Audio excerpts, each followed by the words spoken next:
In this video lesson, you will explore the elements of a story. Please bear in mind that at the end of the lesson, you will be asked to complete a quiz. Also, at the end of the lesson, you should be able to correctly identify the elements of a short story. Let's begin. Now, when we talk about the elements of a story, the first thing we're going to look at is the term plot. Now, a plot is the organized pattern or the sequence of events that make up a story. So when we think about the sequence of events, we need to remember that every plot is made up of a series of incidents that relates to one another. When I say a series of incidents, we think about one thing happening, one thing first, something else, and another thing. Oftentimes, the plot happens by looking at having the exposition first, the rising action, then we have our climax, then we have our falling action, followed by our resolution. It is important to understand that when we talk about the pattern of events, we are talking about events happening in chronological order.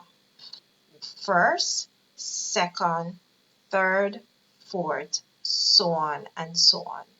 So the events are presented in an orderly fashion so that the reader is able to understand clearly what the story is about. Now we're going to look at what I love to call a plot diagram. Now, in looking at this plot diagram, we're looking at the beginning of the story, the middle of the story, and the end of the story. So in looking at the beginning of the story, we see where a problem we have our characters and our setting.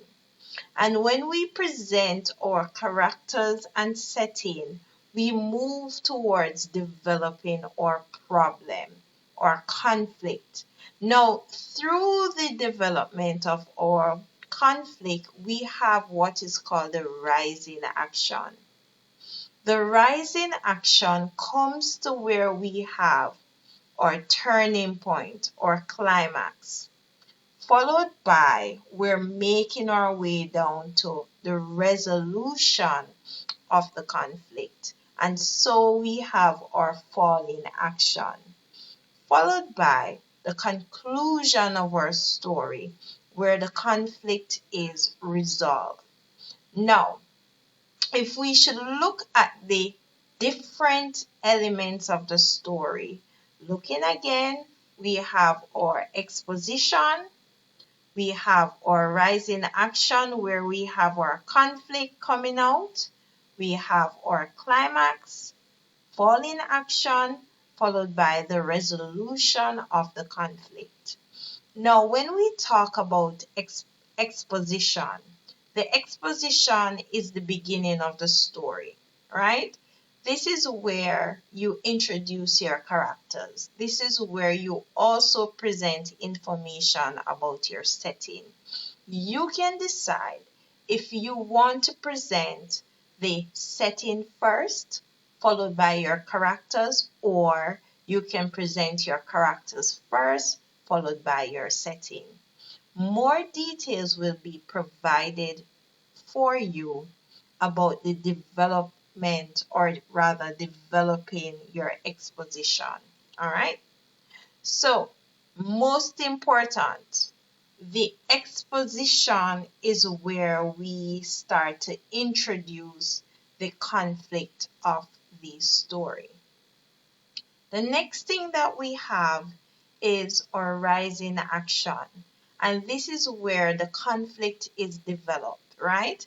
This is where we start to build the suspense that will lead to what we call our climax, the most exciting part of the story.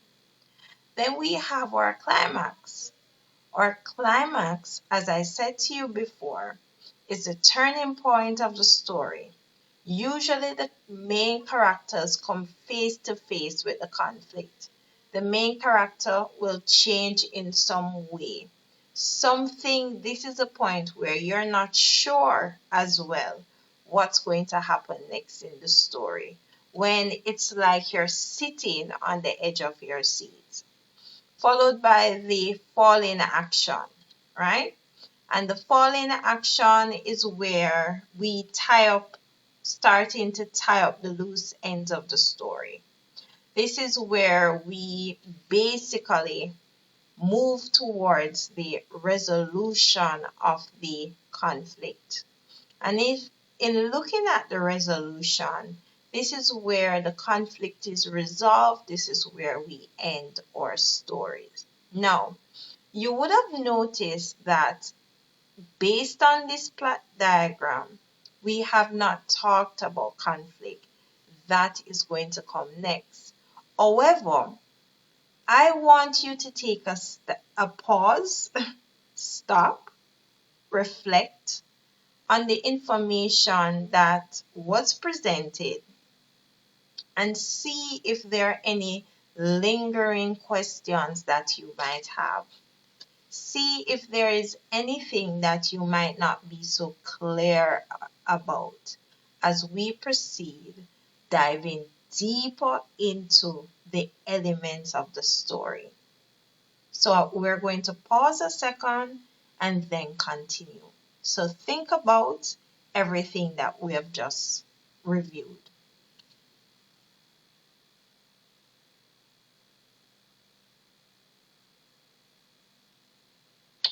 Now, if there are no questions, that's okay.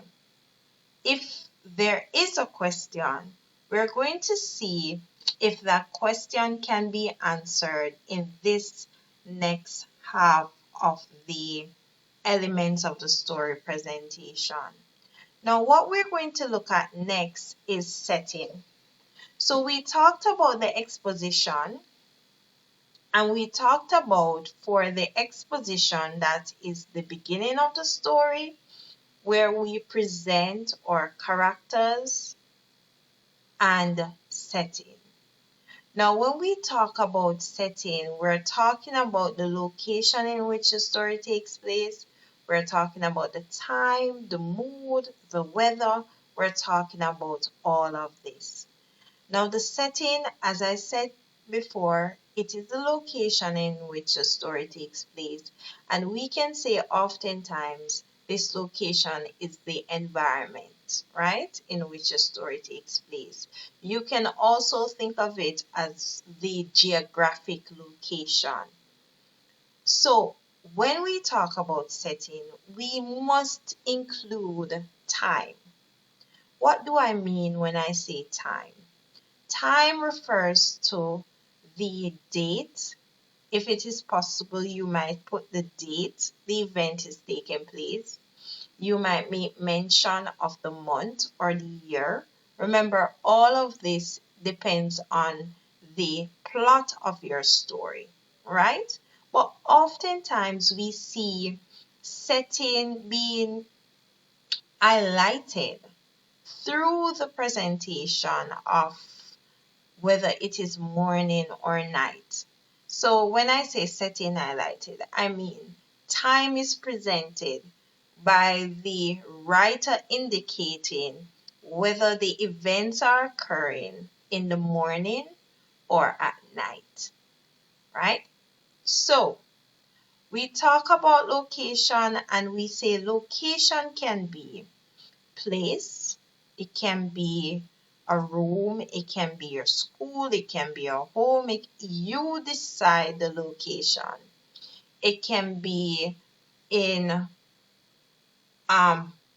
America, Jamaica, Trinidad, Guyana, Turks and Caicos. You decide the country. Or it can be rural or urban. You decide if you want it to be a rural community or an urban community. We also look at climate. It can be sunny, it can be rainy, it can be summer, winter, spring, you decide. The atmosphere can be one that is happy, sad, dull, depressing. Now, what I want you to understand that you decide your setting based on the plot of the story. What do I mean? If you're trying to write a scary story, something that is very ominous, something that is frightening, you will then decide which location, what atmosphere, what climate, and what time of day best creates the feeling and the mood and the picture in the mind of the reader. So if you are trying to present a story that is terrifying, you might choose a abandoned home in the middle of nowhere that is said to be haunted at midnight. Or if you want to present a story that begins very cheerful and hopeful, it might be a nice summer day, the sun is shining, birds are singing, light is just radiating throughout the house. You decide.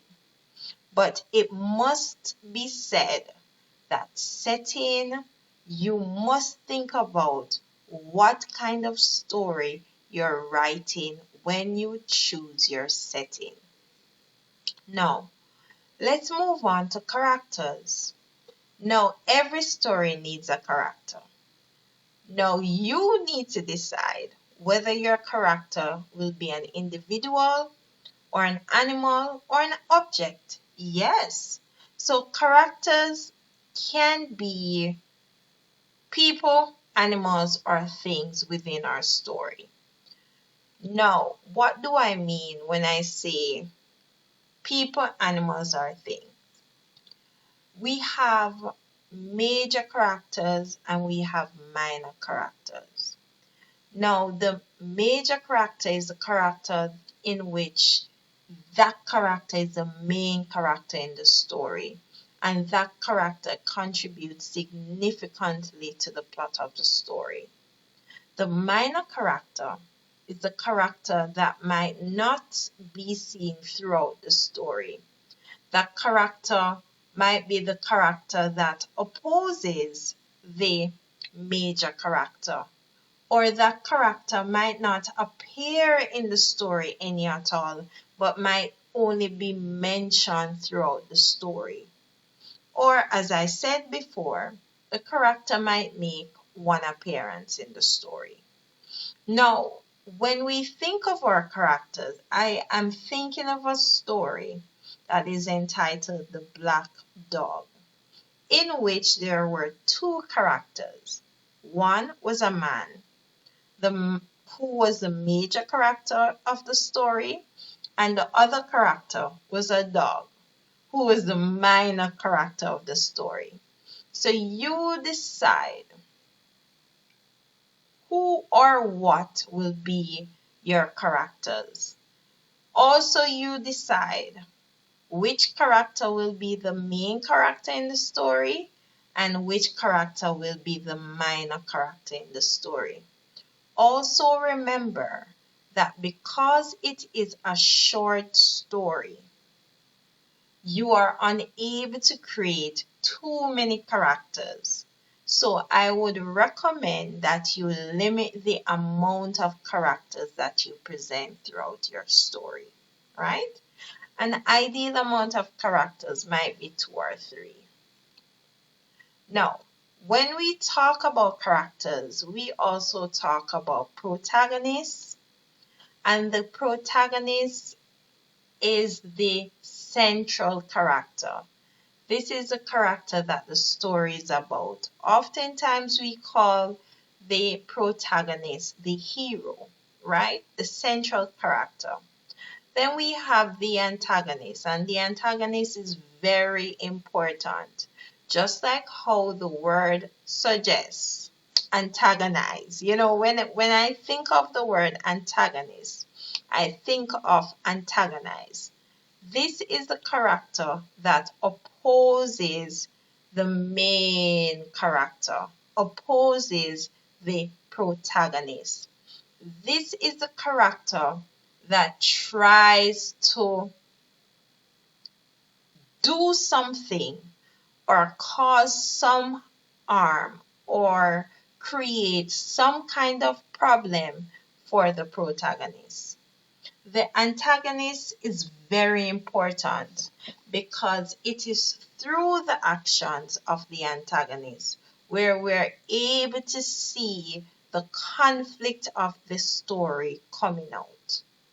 And so when we are writing, we have to remember that we must have an antagonist, right?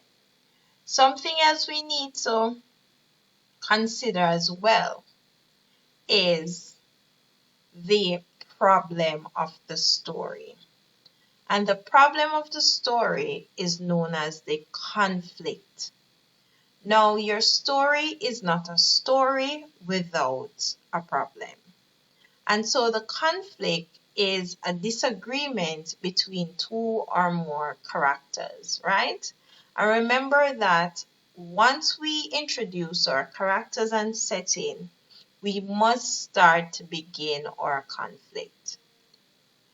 Now, there are many different types of conflicts. We have conflicts that are person versus person, also known as character versus character.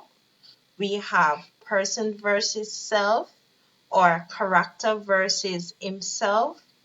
We have person versus nature or character versus nature. We have person versus society or character versus society. And we have person versus circumstance or character versus circumstance. Now we have to understand that these are just some of the main types of conflict. If you do additional research, you will find that there are other different types of conflicts that are not mentioned here. But also, in looking at the different types of conflict, when we see character versus character or person versus person, you have two characters in the story struggling, right? There is some kind of disagreement between them. This is what is called external conflict. Good. Then we have what is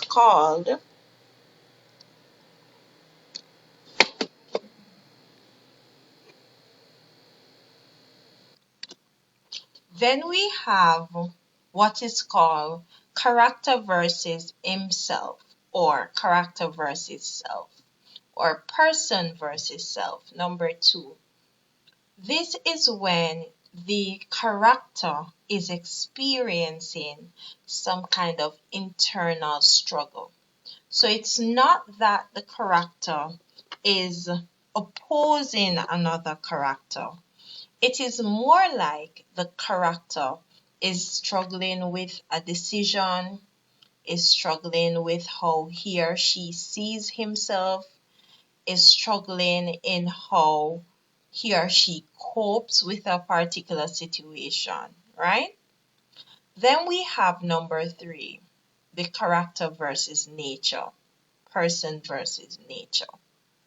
Now, number 3, remember I told you the story entitled The Black Dog with the character and the dog. It could be that character versus nature is some element of nature opposing the character. So in the story, The Black Dog, this man, whenever he would put his meat out to dry, this dog would come and steal it. to the point where the man tried to poison the dog. To the point where, and I know I'm repeating myself, the dog framed the man. It's a very interesting story. Now, this is where the conflict is between the man and the dog. And the dog represents an element of nature. And so it would be number 3. And so it could be that you build a house and the hurricane comes along and destroys your home. And you try again and something else happens. That is man versus nature, right? Then you have number 4, person versus society. And when we think about person versus society, we think about the character experiencing or having some kind of difficulty as a result of an element of society. So it could be society, could be the government, society could be members of a community, members of a church. It could be society represents the police. So there is a conflict between the character and some element of society. Then finally, for number 5, we have a conflict between the character and a particular situation, right? So character versus circumstance. Now, it is important to note that all the other number 2, person versus self, that is an example of internal conflict. Now, every story has a central idea, and this idea is seen throughout the story. So another element of the story is theme. And theme is the central idea which the writer tries to convey. And some common themes that we will see throughout our stories will be love, friendship, loyalty, faith, hope, forgiveness, sacrifice, honor, justice, truth, and freedom. And my apologies, guys, there should be a U in honor right here. So these are some common things. Now, when you're in an exam setting, you might not deliberately set out to create a theme, right? However, depending on what you're writing about, you will see at the end of the story that there's a particular theme being presented throughout the story, right?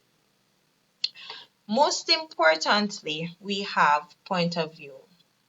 And the point of view is the perspective from which the story is being told. Now, based on the fact that we're looking at British English, we're preparing for the CSEC examination, we're going to be looking at 2 major point of views. And these point of views are the first person perspective, where we have a narrator. The story is being told by a character in the story. This perspective is often recognized by the use of pronouns such as I, me, my, right? When we think of telling something from our own point of view, we think of I am going here, I am seeing this, I am experiencing this, we are going to a concert, my bag is on. So it is told using those pronouns. Now, something else to consider as well is that when a story is told from the first person point of view,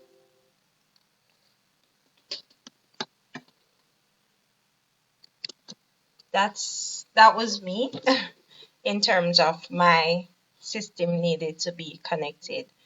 So when a story is being told from the first person point of view, the story is very limited, or rather I should say, the information that's provided to the reader is very limited.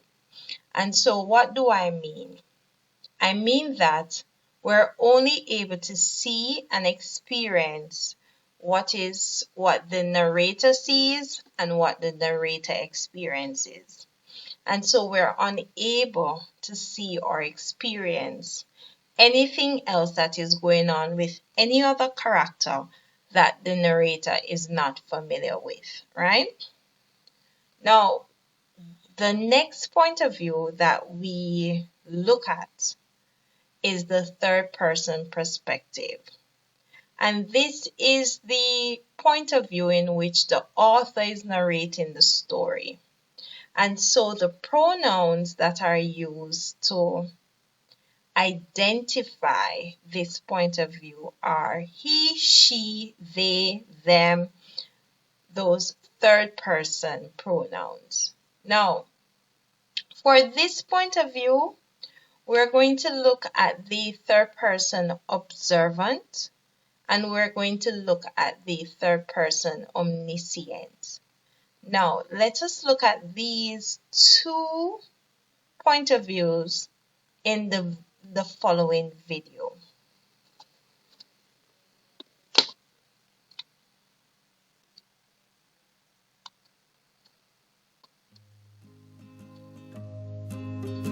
Authors can narrate a story from different points of view.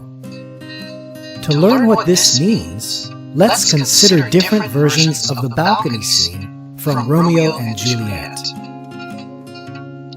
Romeo was in Juliet's garden. He was on the ground, and she was in the balcony.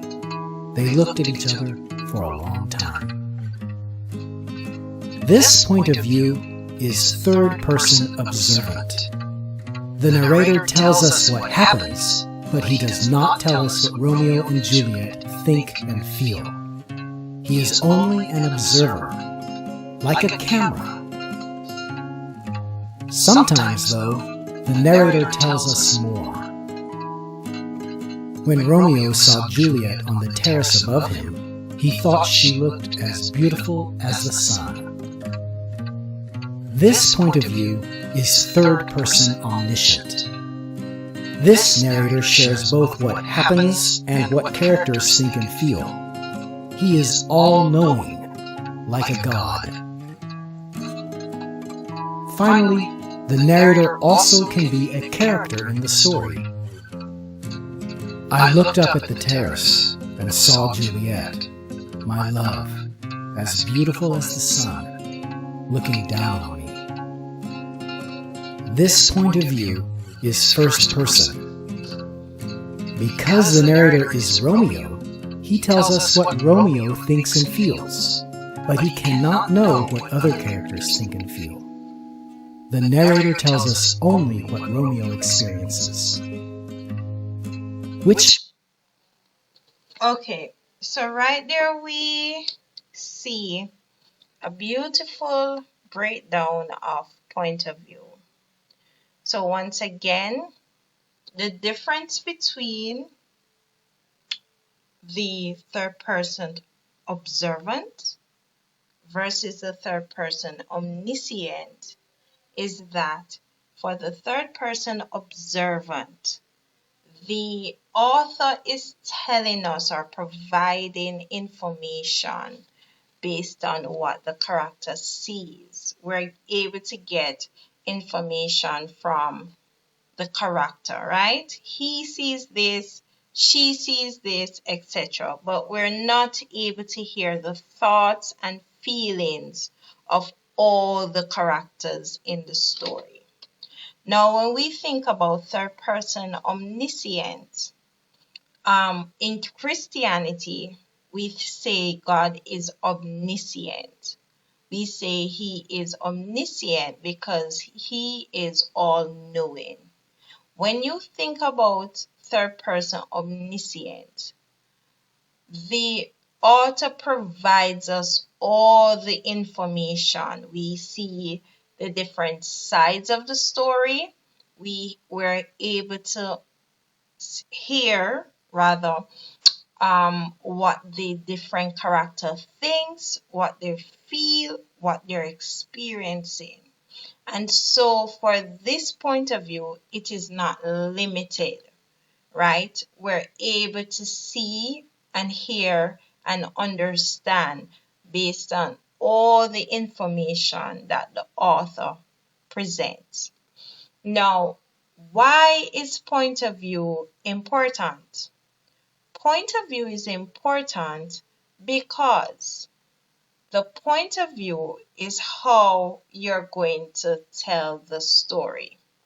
This is the perspective that you're going to use to present the story to your reader.